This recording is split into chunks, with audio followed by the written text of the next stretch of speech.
This entire summer, I tried Rivals of Aether 2.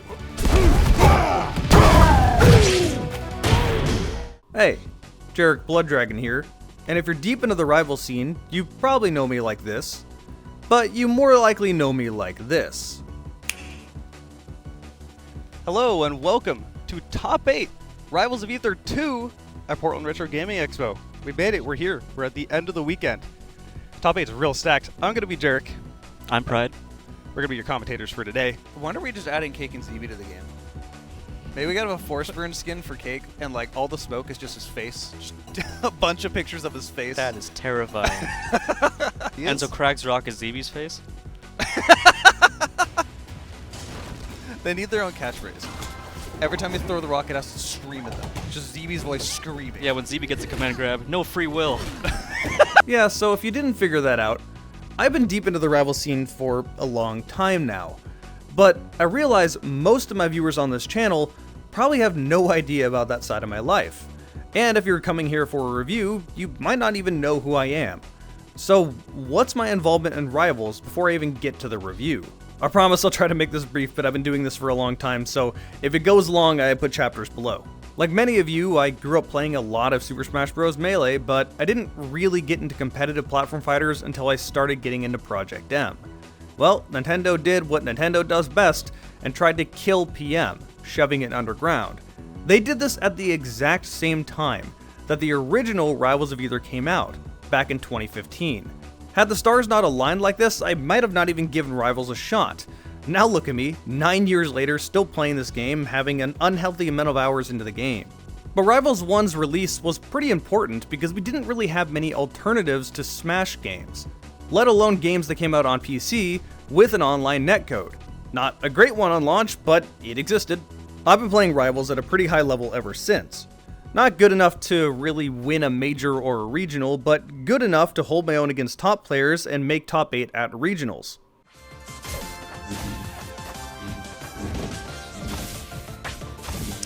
Oh yeah, that'll do it. A very Great strong read on lead. attack. Yeah, definitely not something that Jared can't come back from. Oh, my no God. way! You're kidding. Although people probably don't know me for that, they probably know me for my silly playstyle. Yeah, nice opening here. That's The classic Jarek. Jarek, the classic Jarek, the full charge down strong. Not again. That's the Jarek. We're in a Smash, actually. Ooh, there it is. Yeah, see? Exactly. Oh. Sweet Yeah, you can see super Octagon laughing in the camera there. He knows. He knows he got played. For it, so Yeah. I'm not sure why he keeps doing it, but oh well. Oh, my and gosh. he did the same thing to me. Derek just, he will wait all day. Yeah, you will. He does not care. I think he could have been dead. Oh, come You got on. Jarek. Come on. All right, Jarek won the set. This is the part where you all clap. But honestly, me being good at the game isn't that important to me. It's fun, that's why I like it, but what people might know me more for is the contributions I've made to the community at large. And I'm not saying this to gas myself up, I just really liked this game and wanted to involve myself. The first thing I did was make tournament highlights for the rival scene because I really wanted to share the game. Some of these got some pretty decent views. And I think that's actually like definitely a different. Oh my God! Okay. That's actually Madman. That's gonna be in Jarek's highlight video. Eventually doing these started to burn me out, and I even mentioned that at a tournament in Seattle back in 2018, Don't Park on the Grass.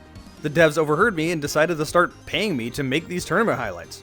I did that until I just got too busy to continue doing that and passed the job over to one of my friends just to ensure they continue being made. I also used to run a podcast with a top Crag player, MSB. Every single week we would drag in a top Rivals player and just shoot shit. We did this for 2 years straight until we thought the podcast had run its course. That also got some pretty decent numbers. But nowadays what I'm probably most well known for is running tournaments. I run the local Portland, Oregon Rivals of Aether scene, PDX Rivals. I run a monthly, every single month, since 2016. But I've also run bigger events as well.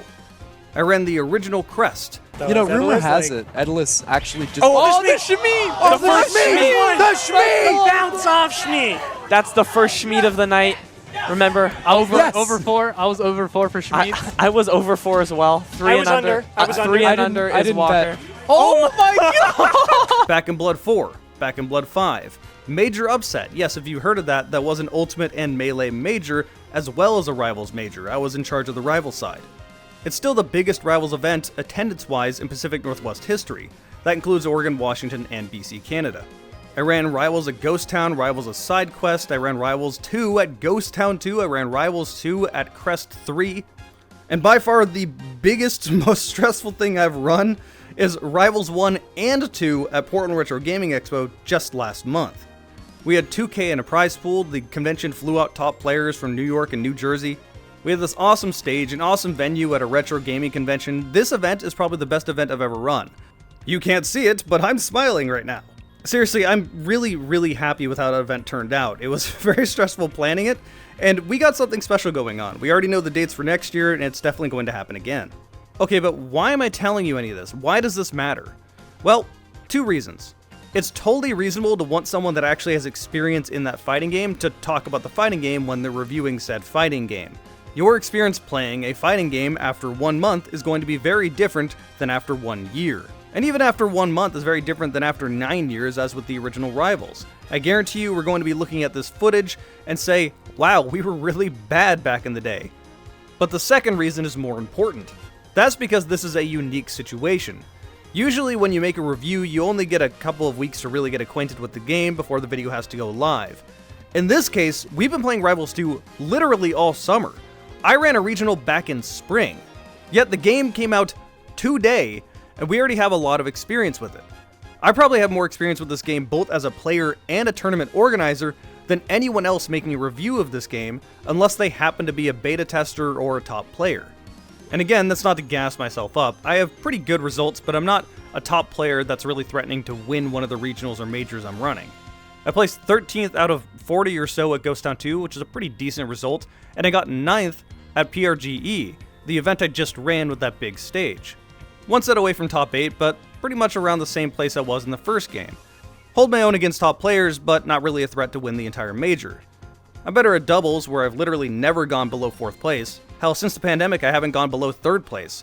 I've gotten 2nd a few times, and I'm still chasing that elusive doubles win. Derek is very good at assisting. 100. Nerf's already at 100.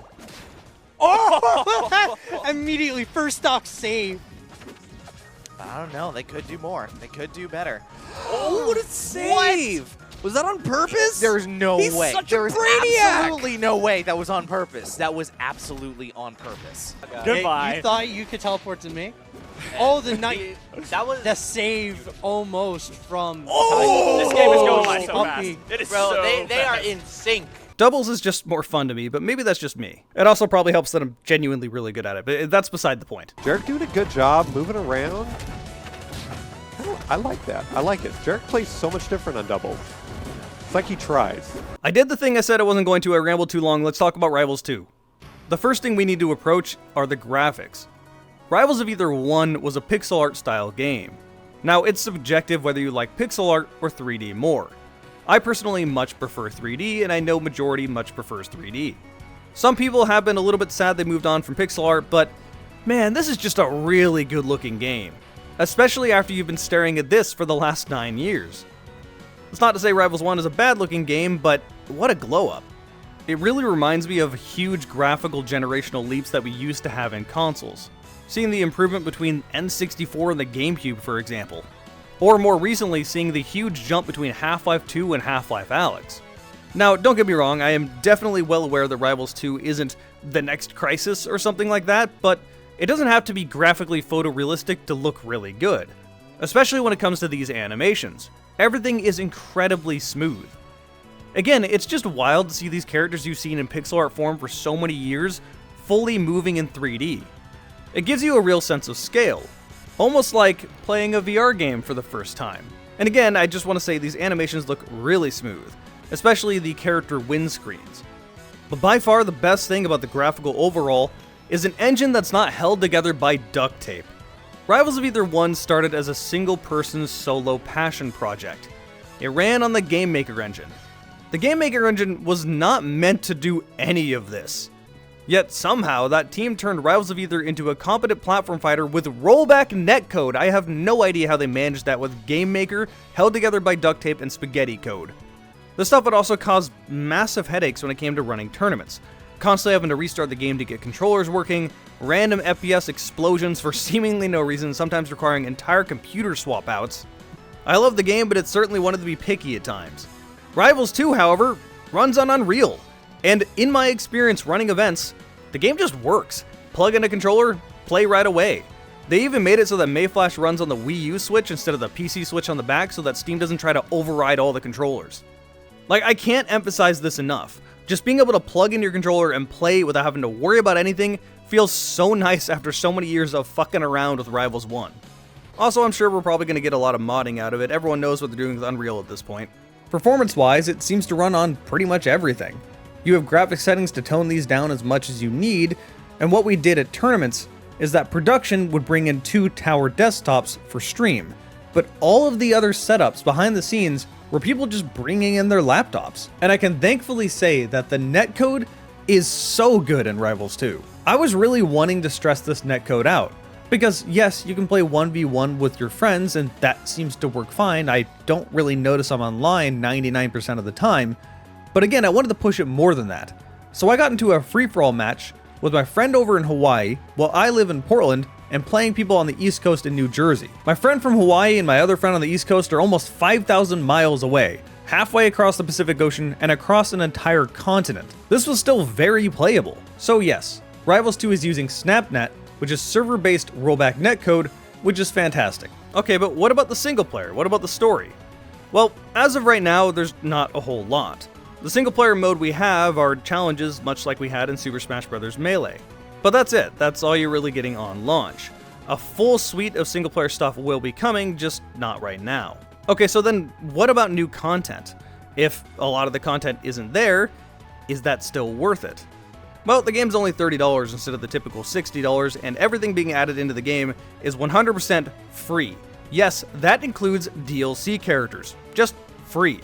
You might have had the same question I had. How are you going to make any money? Now, this isn't just a one-time buy, you play through the game once and that's it. This is a platform fighter they want to support for year in and year out. If I was talking about a Call of Duty style game, I would agree, we don't need so many microtransactions or something like that. But I was at first concerned about how they were going to keep the game alive. Keep in mind, indie game, not AAA. Well, we got our answer pretty quick, and it seems like they're doing something similar to a season pass, but without actually needing the season pass.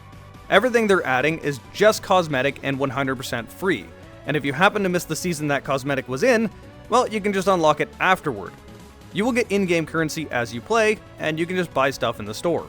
If you really want to spend your real-life money, you can also do so there if you want to support these devs. This actually reminds me a lot of games before the games as a service thing even came out. Specifically, it reminds me of Killing Floor 1. They gave us so much free content over the years, and I never felt bad about buying the weapon packs when they finally started adding them. They were good value. But in the case of Rivals 2, it's just cosmetics, and you can unlock them in-game anyway. Nothing's locked behind money. Also, all the cosmetics are just cosmetics, they don't change the game at all. Okay, but what's here right now? How many characters do you have? How many stages? Well, you get 10 characters in total, which is a pretty decent roster, with a lot more free characters to come.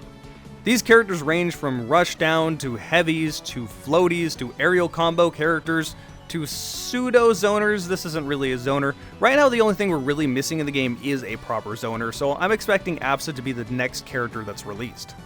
But right now, the cast is in a pretty good place. I feel like if you pick up the game, you're going to find someone that you resonate with.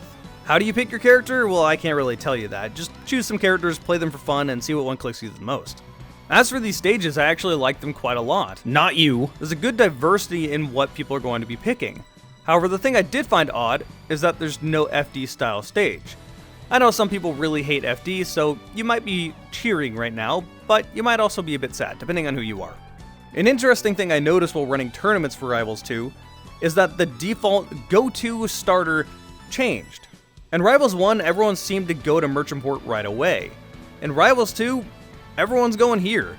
And I don't even remember the original name of the stage because we're all just calling it PS2. It is just Pokemon Stadium 2. Some things never change. Okay, so I've rambled about everything except for the actual gameplay. How does Rivals 2 play? The best way I can describe Rivals 2 is that it's a proper sequel to Rivals of Aether, while also kind of somehow feeling like a spiritual sequel to Project M. Yeah, so about Rivals of Aether 1. Something I noticed is that if you play Smash, you were very bad at Rivals, and if you play Rivals, you were very bad at Smash. Very few exceptions like PM players. With Rivals 2, this is not the case. At this point, a good 65% of my local Rivals scene are Ultimate refugees, and Rivals 2 is releasing at a really good time, because Ultimate players are kind of sick of their game competitively, and there's not really any new Smash game coming out that we know of. Multiverses hasn't really been doing very well, pretty much none of the other platform fighters have been doing pretty well. Right now, this is the only new platform fighter really garnering attention, and it's releasing right before the holidays. And as someone that's been running Rivals 2 events, I've noticed something really interesting. It's had the same effect that PM did. I'm seeing Melee top players, Ultimate top players, PM top players, Rivals top players all competing in the same bracket. That's awesome. I love seeing this. I've missed this experience. But needless to say, if you play Smash, Rivals 2 is going to feel a lot more familiar to you than Rivals 1. There are now shields, there are now grabs, there are now ledges for recovery. Basic Smash mechanics that didn't exist in the first game exist now. And I will say it, having these defensive mechanics makes the game objectively deeper. Again, don't get me wrong, I literally run Rivals 1 scenes, I love the original Rivals. But the added complexity just makes this game deeper. Whether or not you like it is a different story altogether. But on top of these familiar mechanics, they added new mechanics that we've already seen used in depth. For example, there is no mashing whatsoever in Rivals of Aether 2. So, how do you get out of grabs? Well, when you grab an opponent, you can regular pummel just like you do in Smash. Just press the attack button and you'll hit them. However, if you grab someone and press the special button, you'll have an entirely different kind of pummel, a special pummel, and every character has their own unique special pummel. If you are the opponent that got grabbed, if you press the same button at the same time, you get out. So if they try to do a special pummel and you press special, you get out of the grab. There's similar mechanics when you're on ledge or when you get knocked down. If you get knocked down, you have a special get up. If you're on ledge, you also have a special get up on top of your regular ones. As for the general gameplay, well, the movement is more similar to that of Melee and Project M, however with an input buffer making everything a lot easier to do. In fact, all of the controls are completely customizable in ways that really only Rivals does. You can change your tag and your controls right from the character select screen, no need to back out and do some stupid 5-menu bullshit that Ultimate does. You can change it there on the fly. This includes doing things like even putting a button to walk. I personally myself press in on the left analog stick to walk. The only real reason I do this is because it makes shield dropping easier, but you don't actually need to do that. If you want to drop through a platform while shielding, you can press both triggers and push down. This will avoid the spot dodge and you'll just go through the platform. It's accessibility options like this that I've always appreciated about Rivals. Few other games do anything like this. The only other one I can think of is Slap City. The one thing that is missing that I hope they add in the future is being able to playtest your character from the character select screen. I've never seen any other game do that other than the first Rival, so I hope it comes back. The thing I really want to emphasize is that even though this game has competitive roots, it's made to be easier to play. It's made to have a good input buffer, it's made for things to just kind of work. You pushed a button, the devs want that thing to happen. But they also do this without sacrificing the competitive viability of the game. Basically what I'm trying to say is that if you are a casual player, you will enjoy this game with your casual friends. If you're a competitive player that comes from Melee or PM or something like that, you're gonna love this game. Actually, if you come from Ultimate, you'll still love this game. Like I said, like a good 65-70% of my local scene is Ultimate refugees at this point. Don't get discouraged from hearing terms like wave dashing or whatever. I know I'm deeply involved with the competitive scene, but I'm a furry. I know so many casual furries that don't know anything about competitive Smash, and they've been having a blast with the demo for the last week.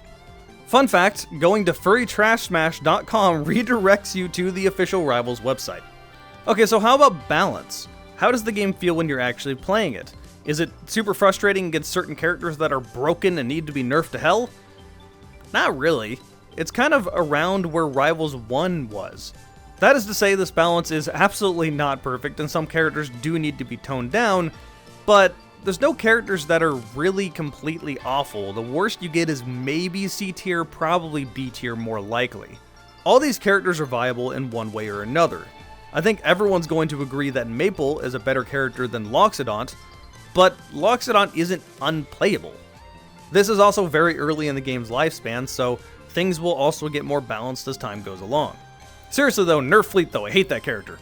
I'm sitting here memeing about needing a nerf Fleet when most of my losses in bracket have come from Maple. Ghost Town 2 lost to Maple and then Maple. Crest 3 lost to Fleet and then Maple. PRGE lost to Zetterburn and then Maple. The character's kinda good. If you're curious, the character I main in Rivals 1 is Zetterburn. But in Rivals 2, they released a character called Loxodont. Now, as a Ganon main in PM, Loxodont is exactly the kind of character I want. It's a big heavy that floats with massive moves that you kind of have to respect, and most importantly, a command grab. I don't know, I've just been having a blast playing this character. This character fits me. This is my character. And it's funny that I'm playing Lox now because Zetterburn is way better in Rivals 2 than he is in Rivals 1. Not that he's bad in the original, but boy, he's a menace now. Okay, at this point I'm rambling. I don't actually think I have a whole lot more I could talk about without getting into the nitty-gritty little tiny details, which I could do, but I don't think most of you are clicking on this to actually know about that stuff. You probably just want to know whether or not Rivals 2 is worth buying. If you can't tell, that answer to that would be yes. If you like Smash in any sort of way, Rivals 2 is a must-play. It doesn't matter if it doesn't have your favorite Nintendo character. Pick up this game, try it out, you will have a lot of fun. Hey, big thanks to my YouTube members, they get to see my videos ahead of time. And a huge thanks to RJ, Tuvalin, and Bloodline for being Tier 3 super supporters. YouTube says you're gonna like that video, so try it out. I also have a whole playlist of reviews and stuff that is right up your alley if you like this one, so maybe click on that one. Thanks for watching. I'll see you next time.